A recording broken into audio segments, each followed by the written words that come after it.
Hello friends, welcome to Techyfin. तो इस video में हम जानेंगे एसबीआई प्लेटिनम डेबिट कार्ड के बारे में कि इस डेबिट कार्ड के क्या फीचर्स है, इसमें क्या बेनिफिट्स मिलते हैं, ये डेबिट कार्ड हम कैसे अप्लाई कर सकते हैं और इस डेबिट कार्ड को अप्लाई करने के लिए एलिजिबिलिटी क्राइटेरिया क्या है और इस डेबिट कार्ड के फीस और चार्जेस क्या हैं। तो आप लोगों को इस वीडियो से एसबीआई प्लेटिनम डेबिट कार्ड के बारे में पूरी जानकारी मिल जाने वाली है। आइए वीडियो टॉपिक की तरफ बढ़ते हैं और शुरुआत करते हैं इस डेबिट कार्ड के फीचर्स और बेनिफिट्स से। तो सबसे पहले आप लोगों को मैं बता दूं कि ये डेबिट कार्ड जो तीनों ही नेटवर्क के साथ में आता था, जैसे कि रुपे, वीज़ा और मास्टर कार्ड। लेकिन अभी के टाइम में क्योंकि मास्टर कार्ड बैन है तो उसकी वजह से आपको मास्टर कार्ड वाला डेबिट कार्ड नहीं मिल पाएगा। लेकिन जल्द ही जो है मास्टर कार्ड भी हो सकता है, जहाँ तक मुझे अंदाज़ा हो सकता है कि अनबैन हो जाए, मतलब इस पर से बैन हटा लिया जाए तो आपको मास्टर कार्ड वाला भी कार्ड मिलने लग जाए। उम्मीद मैं ऐसी कर रहा हूँ, अब देखते हैं फ्यूचर में क्या होता है। लेकिन अभी के टाइम में आपको रुपे और वीज़ा दोनों नेटवर्क के साथ में ये डेबिट कार्ड मिलता है, तो जो आप चाहें वो ले सकते हैं।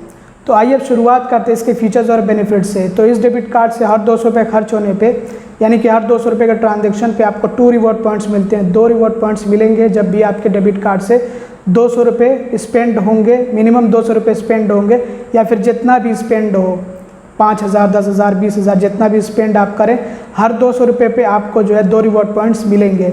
इसके अलावा आपको एक्टिवेशन बोनस रिवॉर्ड पॉइंट्स मिलते हैं कि जब आपको ये डेबिट कार्ड मिलता है तो डेबिट कार्ड मिलने पर जो आप फर्स्ट 3 ट्रांजैक्शंस करते हैं तो आपको 200 रिवॉर्ड पॉइंट्स दिए जाते हैं। अब याद रखिए कि आपको जो फर्स्ट 3 ट्रांजैक्शंस करने हैं, मतलब शुरू के जो 3 ट्रांजैक्शंस करने हैं जिन पे आपको बोनस रिवॉर्ड पॉइंट्स मिलते हैं, तो उसके लिए कम से कम आपको हर ट्रांजैक्शन 200 रुपये कम से कम करना चाहिए है, क्योंकि हर 200 रुपये के ट्रांजैक्शन पे ही आपको रिवॉर्ड पॉइंट्स दिए जाते हैं। तो कम से कम 200 रुपये जो स्पेंड होने चाहिए हैं। तो जब आपको ये डेबिट कार्ड मिलता है और शुरू में आप 3 ट्रांजैक्शंस कंप्लीट कर लेते हैं तो आपको एक्टिवेशन बोनस रिवॉर्ड पॉइंट्स मिल जाते हैं जो कि 200 होते हैं।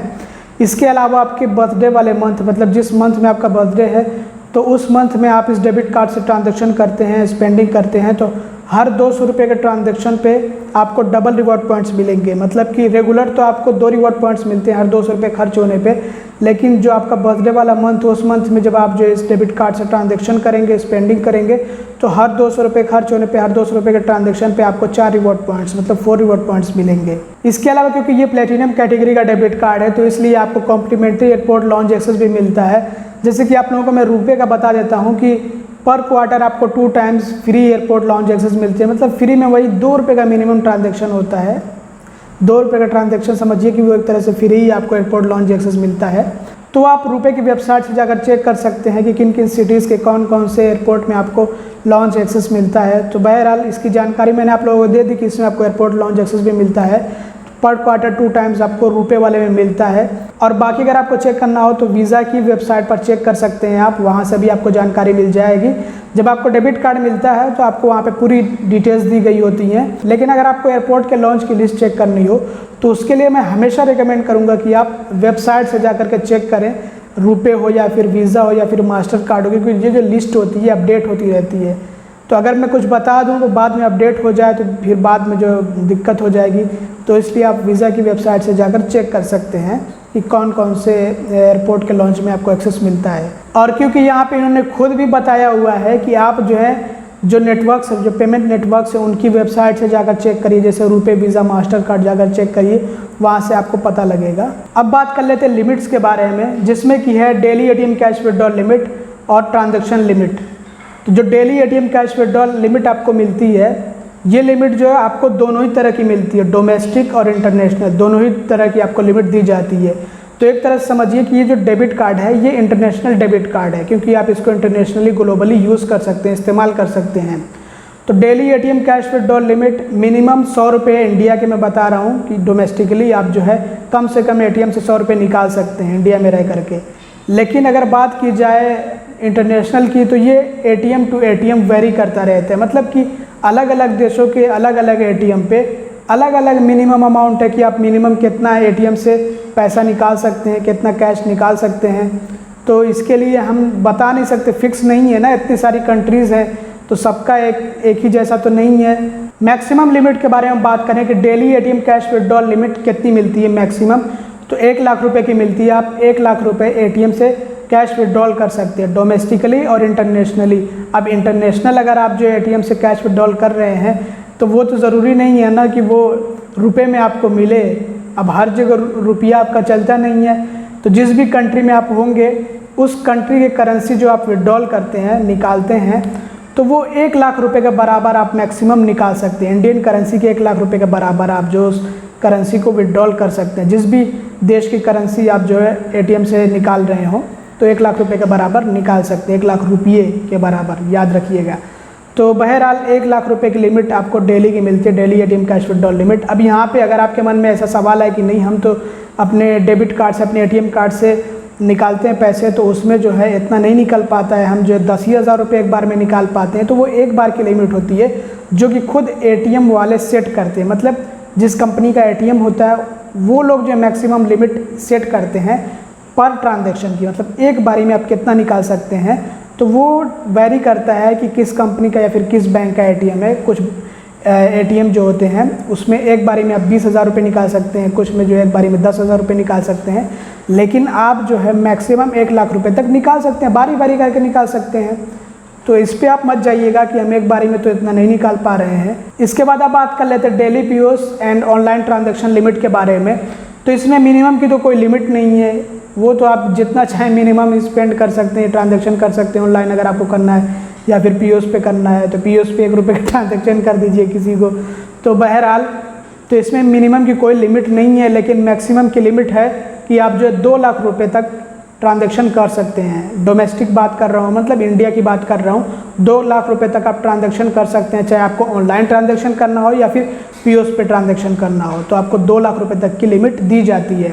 इसके अलावा अगर मैं इंटरनेशनल ट्रांजैक्शन के बारे में बात करूँ तो आप पीओएस पर 2 लाख रुपये तक की करेंसी में ट्रांजैक्शन कर सकते हैं। आप जिस भी देश में जाकर के पीओएस पर ट्रांजैक्शन कर रहे हैं, पॉइंट ऑफ सेल मशीन पर ट्रांजैक्शन कर रहे हैं, तो 2 लाख रुपये तक की करेंसी में, जिस भी देश की करेंसी हो, तो आप 2 लाख रुपये तक जो है ट्रांजैक्शन कर सकते हो। 2 लाख रुपये की करेंसी के बराबर जो है उस करेंसी में ट्रांजैक्शन कर सकते हैं जिस करेंसी में आपको ट्रांजैक्शन करना है। लेकिन ऑनलाइन इंटरनेशनल ट्रांजैक्शन के बारे में बात की जाए तो इसमें आपको लिमिट कम मिलती है कि आपको महीने में 50,000 रुपये तक की ऑनलाइन ट्रांजैक्शन की लिमिट दी जाती है। 50,000 रुपये का मतलब ये है कि आप जो है 50,000 रुपये का ट्रांजैक्शन तो नहीं करेंगे ना, क्योंकि रुपया तो इंडियन करेंसी है और आपको इंटरनेशनल ट्रांजैक्शन करना है, मतलब कि आपको किसी दूसरे देश की करेंसी में ट्रांजैक्शन करना है।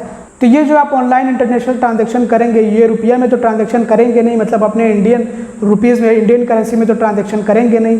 तो इंडियन करेंसी के बराबर आपको 50,000 रुपये की लिमिट दी जाती है। जिस भी करेंसी में आप ट्रांजैक्शन करें वो करेंसी इंडियन करेंसी के 50,000 रुपये के बराबर होनी चाहिए है मैक्सिमम। अब बात कर लेते हैं एसबीआई प्लेटिनम डेबिट कार्ड के चार्जेस के बारे में। तो इशुएंस चार्ज 300 रुपये प्लस जीएसटी है, और एनुअल मेंटेनेंस चार्ज या फिर जिसको आप एनुअल चार्ज भी कह सकते हैं, सालाना चार्ज कह सकते हैं, वो 250 रुपये 250 रुपये प्लस जीएसटी है। और रिप्लेसमेंट चार्ज भी 300 रुपये प्लस जीएसटी है, मतलब अगर आप रिप्लेस कराते हैं, चेंज कराते हैं अपने कार्ड को, तो उसके लिए 300 रुपये प्लस जीएसटी चार्ज लिया जाएगा। और ये जो चार्ज होता है ये टाइम टू टाइम बदलता रहता है, तो इस पर आपको ध्यान देना है। अब बात कर लेते हैं कि इस डेबिट कार्ड को हम कैसे अप्लाई कर सकते हैं, और इस डेबिट कार्ड को अप्लाई करने के लिए एलिजिबिलिटी क्राइटेरिया क्या है। तो इस डेबिट कार्ड को अप्लाई करने के लिए आपके पास एक अकाउंट होना चाहिए एसबीआई का, एक रेगुलर सेविंग्स अकाउंट कम से कम होना चाहिए, बेसिक सेविंग्स बैंक अकाउंट नहीं होना चाहिए है। उसमें आपको रुपए वाला सिर्फ डेबिट कार्ड मिलता है, वो भी क्लासिक कैटेगरी का।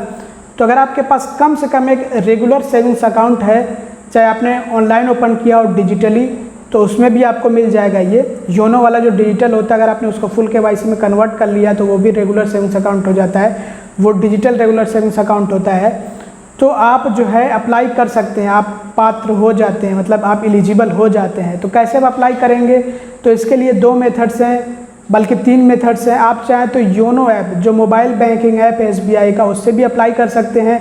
मैंने ऑलरेडी वीडियो बना रखा है कि कैसे अप्लाई करना होता है एसबीआई का डेबिट कार्ड।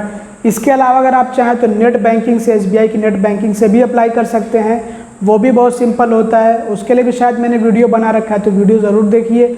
इसके अलावा अगर आपको मन नहीं कर रहा हो ऑनलाइन अप्लाई करने का, तो आप ब्रांच से भी अप्लाई कर सकते हैं। तो इसके लिए आपको ब्रांच विजिट करना होगा और एक एप्लीकेशन फॉर्म लेना होगा डेबिट कार्ड के लिए। तो आप जो फॉर्म फिलअप करके अपने एक जो है पहचान पत्र के साथ में, पहचान पत्र का मतलब है कि जैसे आपका जो है आधार कार्ड की एक कॉपी या फिर जो पैन कार्ड की एक कॉपी के साथ में सबमिट कर देना होता है, और आपको ये डेबिट कार्ड 1 हफ्ते से लेकर के 2 हफ्ते के बीच में मिल जाता है। तो दोस्तों ये थी SBI platinum international debit card की पूरी जानकारी। मैंने जो है पूरे वीडियो में SBI प्लेटिनम डेबिट कार्ड बोला, इंटरनेशनल नहीं बोला। अब इसमें बोलने की ज़रूरत नहीं है क्योंकि आप लोगों को पता है कि ये डेबिट कार्ड इंटरनेशनली इस्तेमाल किया जा सकता है। मैंने बता ही दिया, लिमिट वगैरह में भी बता दिया है। तो जो इसका पूरा नाम है वो SBI platinum international debit card, जो कि अब एक नए रूप में आता है, मतलब कि इसका डिज़ाइन वगैरह चेंज हो गया है। तो ये आप लोगों ने देख भी रखा होगा कि कैसा है इस टाइम पे इसका डिज़ाइन। तो इसके बारे में मैंने आप लोगों को पूरी जानकारी दे दी, मैंने इसके फीचर्स और बेनिफिट्स बता दिए, ये भी आप लोगों को जानकारी दे दी कैसे अप्लाई करना होता है, और साथ ही साथ इसके चार्जेस भी बता दिए। अगर आपको वीडियो पसंद आए तो ज़रूर लाइक करिएगा, चैनल को सब्सक्राइब ना किया तो सब्सक्राइब भी कर लीजिएगा और वीडियो को शेयर कर दीजिएगा। Thanks for watching, bye bye.